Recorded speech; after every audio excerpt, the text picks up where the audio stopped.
Hey guys, so as you can tell from the title, your girl is pregnant.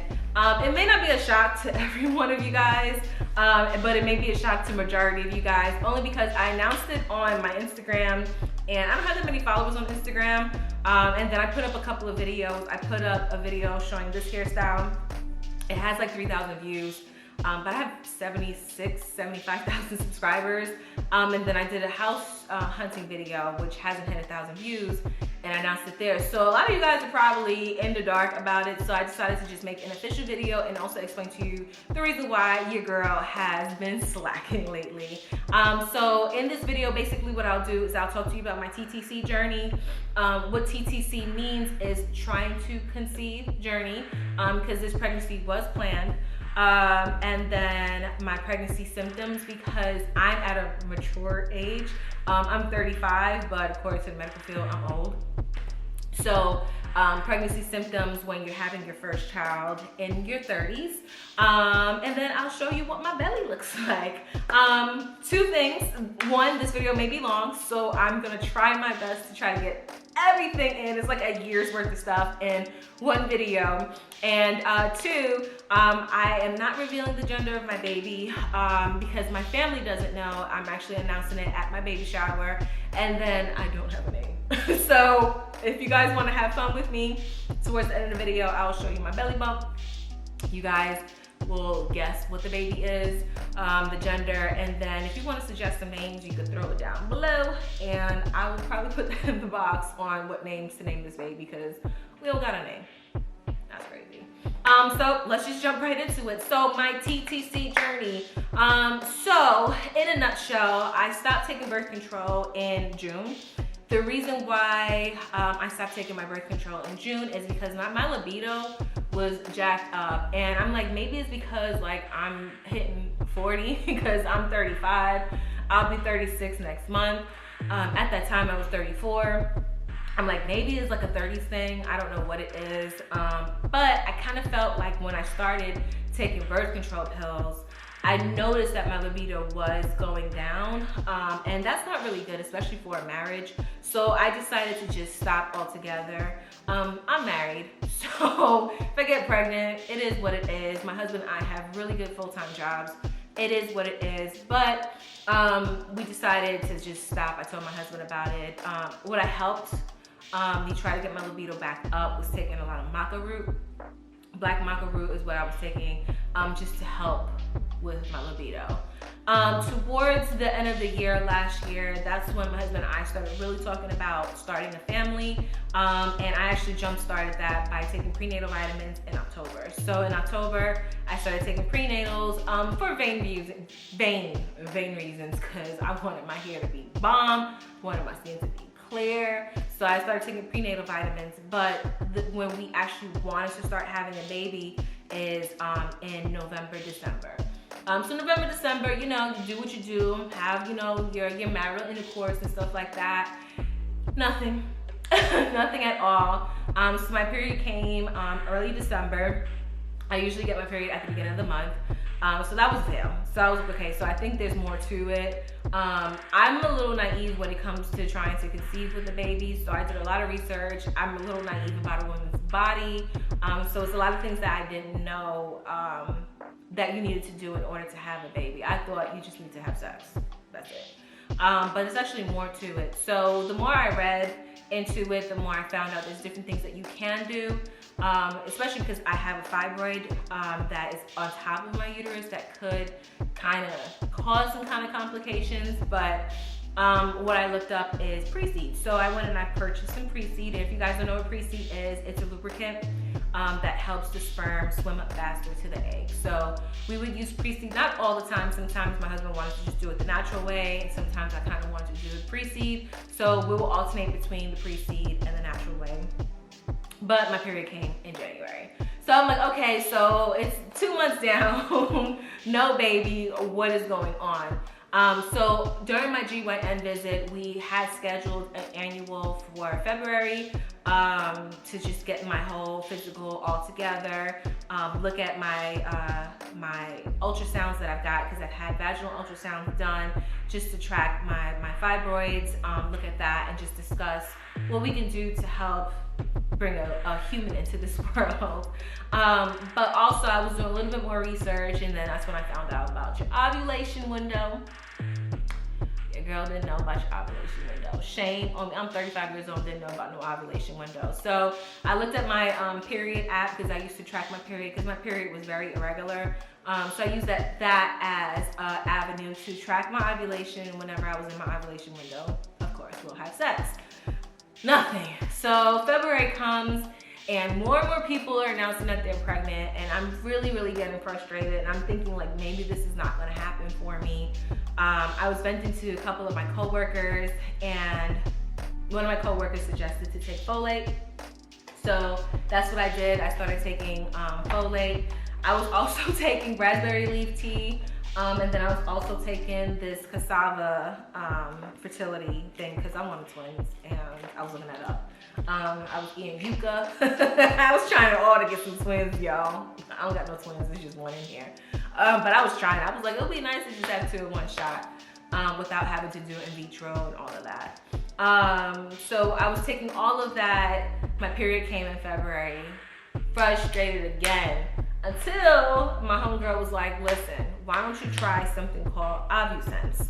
So, oh, and also I was doing the basal thermometer temperature, taking my temperature every month, all of that. So she was telling me to try Ovusense. Now this is not sponsored, but I truly believe in Ovusense, especially if you guys are on a TTC journey, if you have PCOS, you have endometriosis, if it's really hard for you to conceive, please look it up, because that was what helped me. So I purchased the Ovusense. It actually took a while for me to get it. I purchased it when it was on sale.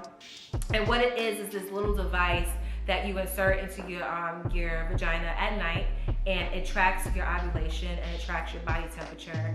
And then in the morning, you'll take the device out, you'll wash it off, and then you'll place it on your phone, and the phone will read what is in the device, and it'll let you know whether or not you're in your ovulation window.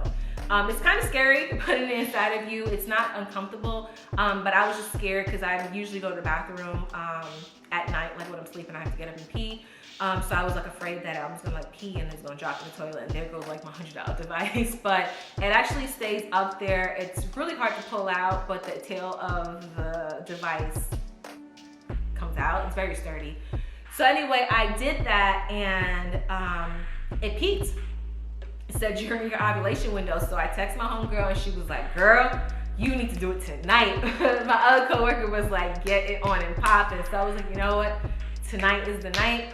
So we prepared, you know, music playing, the candlelight, because we making a baby tonight. So we got the pre-seed together, and then usually like after, like my husband and I have intercourse, we like to shower after, because we just don't like all the fluids on us. But this time I was like, no shower, no.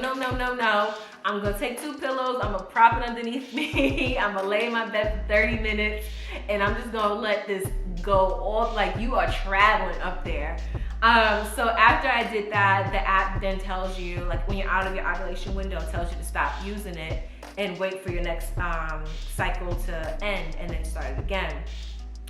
So this was in March. So March 7th was when my period first started. So after that, I started taking my basal temperature every day after that, and I noticed that my temperature was not going down. And I was getting a little nervous. I'm like, I don't know what this is. And my coworkers was telling me, I was like, girl, you need to test. And I'm like, I'm scared. But then finally I waited for the window to test, and I took my Clear Blue and I beat on the stick, and I was like, yeah, it's gonna be another not pregnant. I'm gonna be depressed again. So I let it sit in the bathroom for like 10 minutes. And then it was time for me to get up to go to work. So I get up and I'm like, yeah, it's gonna say not pregnant. Girl, no, it did not. It said pregnant.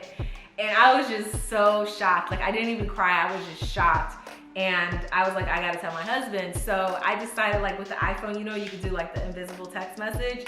So I was gonna send that, like an invisible text message, but it just went through as a text. And I'm like, dang it, I wanted it to be like something special for him.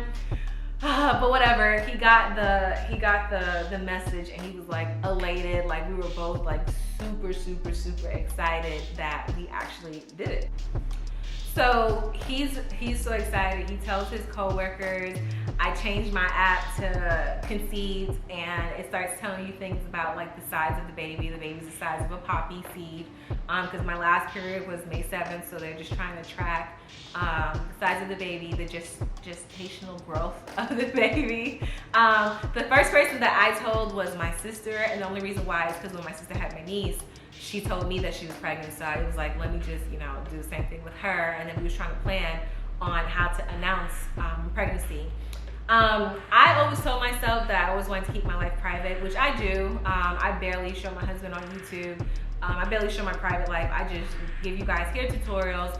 And I kind of wanted to go the peak mill route and like not say anything and just boom, a baby's there. But it didn't turn out that way. It's whatever. But I still want to keep my pregnancy just under wraps and not really do too much updates, because I just feel like there's so many people that's doing it. Like, why do you care about me? I don't know, maybe that's just me, how I'm feeling. A few days after finding out that I was pregnant, I did experience some bleeding, which really scared me. And from the day that I actually found out that I was pregnant till even this very day, I've prayed every single day for this baby to be as healthy as possible, especially during that first few weeks, because the chances of miscarrying is pretty high. And then seeing the blood, it just really freaked me out. And girls, don't Google anything. Do not Google anything, because Google will tell you you're dying. So I tried to avoid Googling stuff because I didn't want to add that extra stress on me.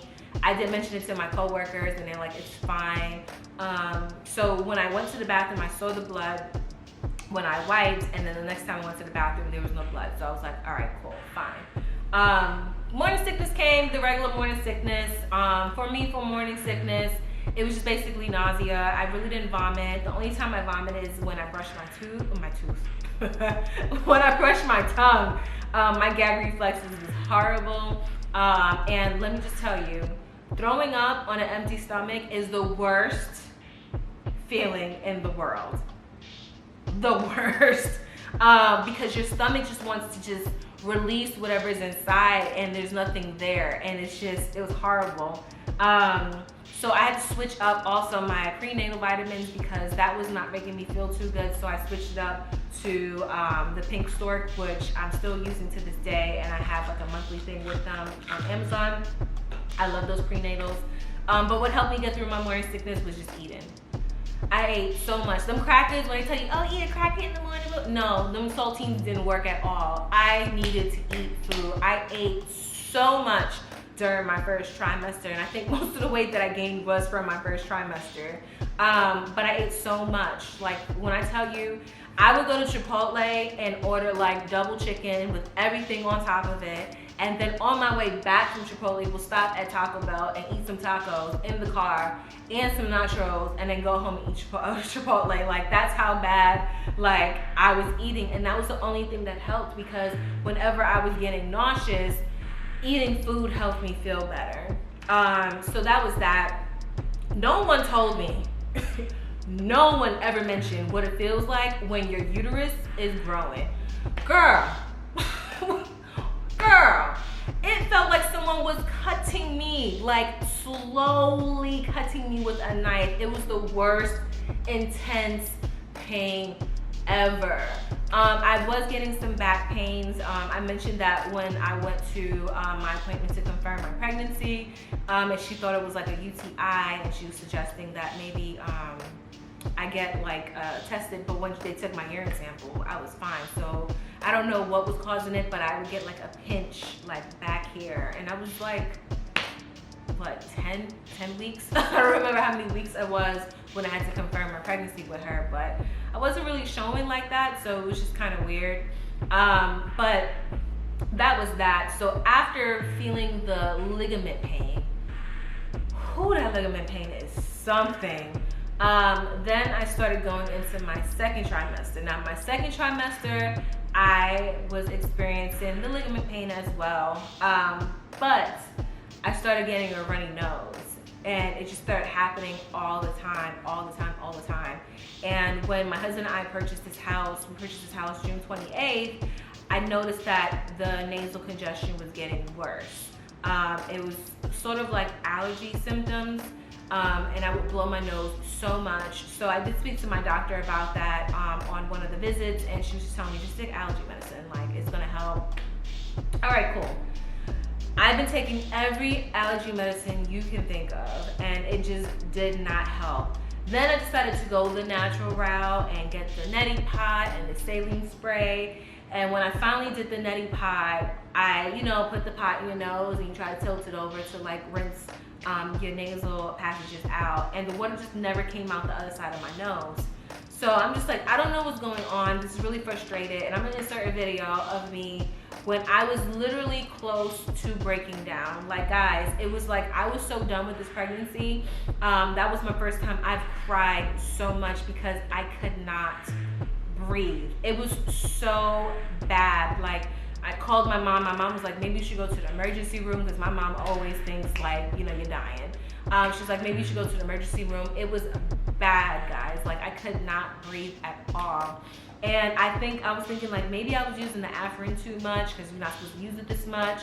Like it was really, really bad. I've tried everything, and I'm sure you guys, all the allergy medicines that I was taking, and nothing helped. Only thing that helped was the Afrin, but I couldn't use that. I was looking it up. You can't use that when it gets the bases. So I was like literally in hell, and it's the worst feeling in the world to not be able to breathe.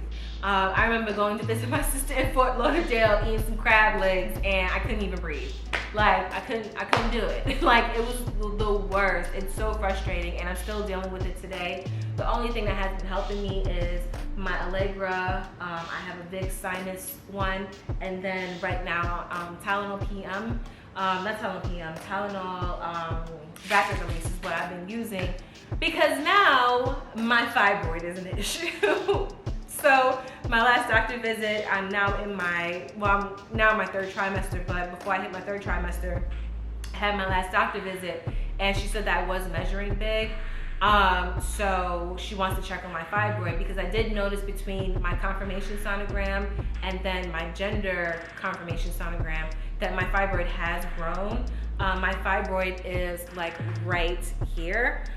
So when I sit down, it's really, really painful. And also now when I touch that area, it's very, very, very sore. So now the symptoms that I'm getting is the bad nasal congestion as well as this fibroid. Like the fibroid hurts, my back hurts, and the only thing that relieves it is obviously laying down on my left side.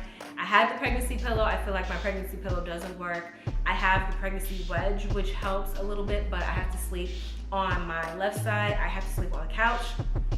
That makes me sleep a little bit better, is sleeping on the couch. But it's still pretty bad.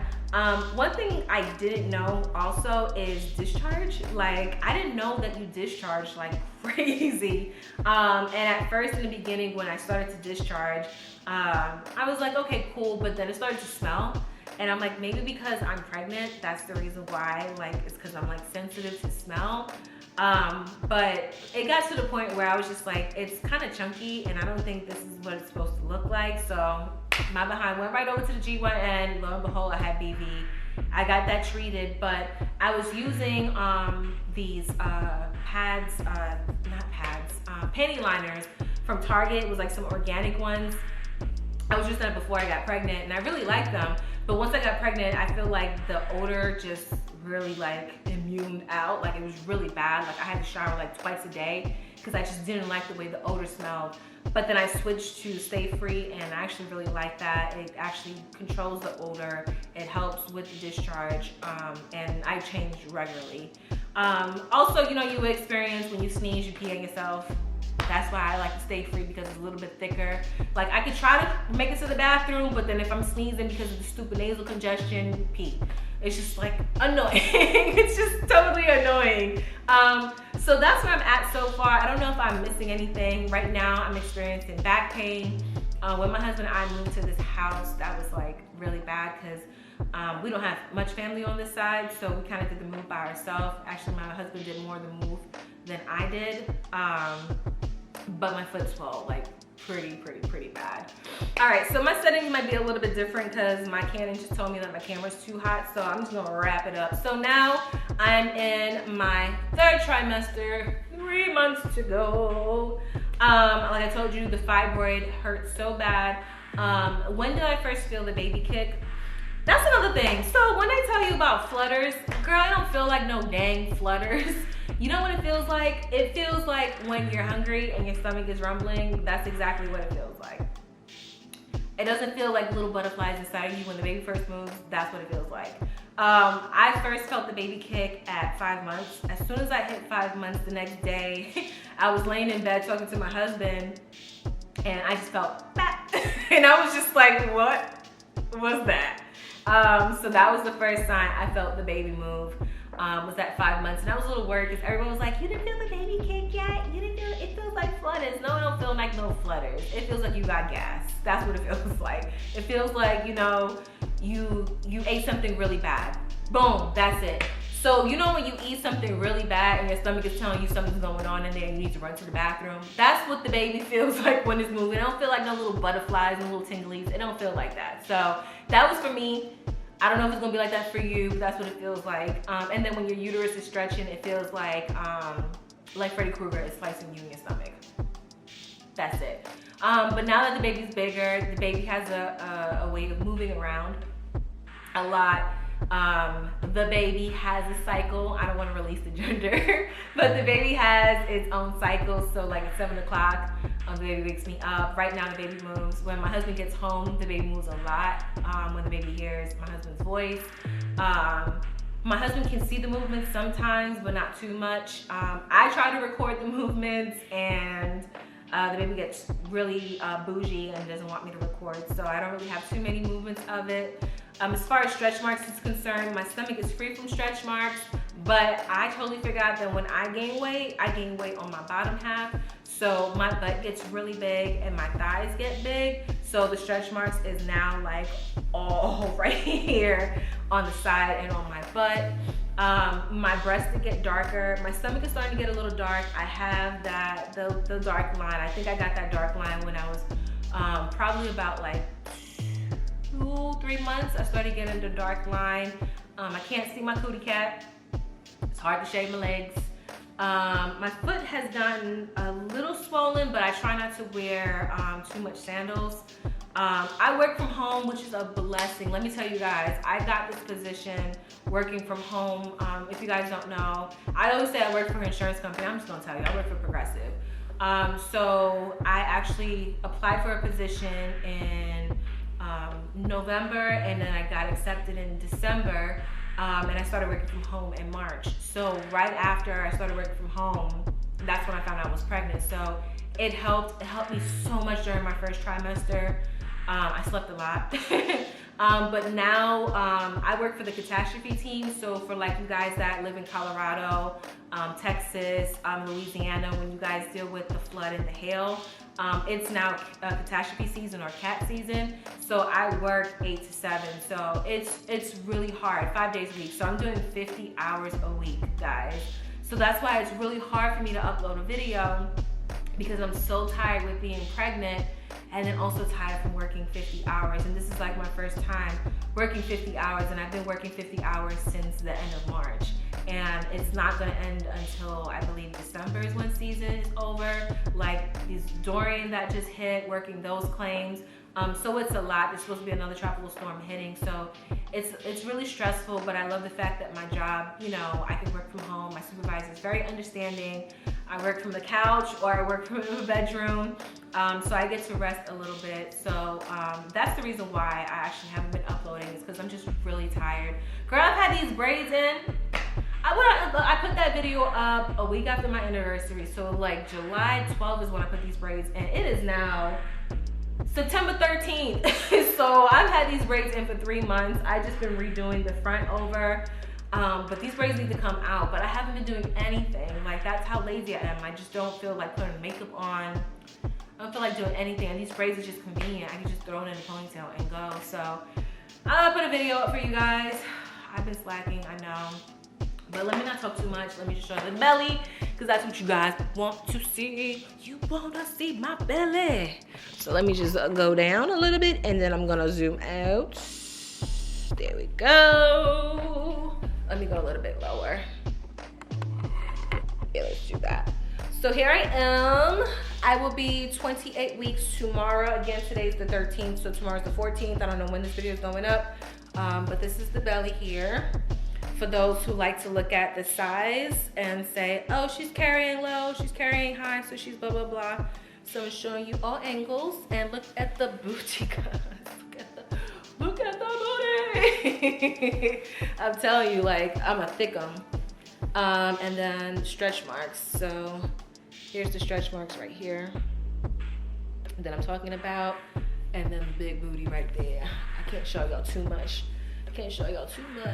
But yeah, so stretch marks right there. But the stomach is nice. So that's the stomach right there. So if you guys want to know what the gender is, you can check out my baby shower video, because I will be posting a video of me preparing for the baby shower. Also releasing the gender and the name. It might be one of the names y'all choose, so leave it below. I feel like I've talked your head up. If you have any questions, leave it below. If you want to talk about your TTC journey, if you want more in depth on my TTC journey, because I try to wrap everything up within 30 minutes, and I think I'm getting close to it. Just leave all your questions below. Also, I'm not really big on pushing my registry, because I'm not saying that I'm rich, but my husband and I do have really decent jobs. And then we have family members that's giving us. But if you would like to purchase stuff off my registry, I know a few of you have messaged me on Instagram and Snapchat. I will leave my registry below, my Amazon registry. I'm also registered at Target as well. So if you want to purchase something for a little bambino or bambina, you can do that. And I'll see you guys in the next video.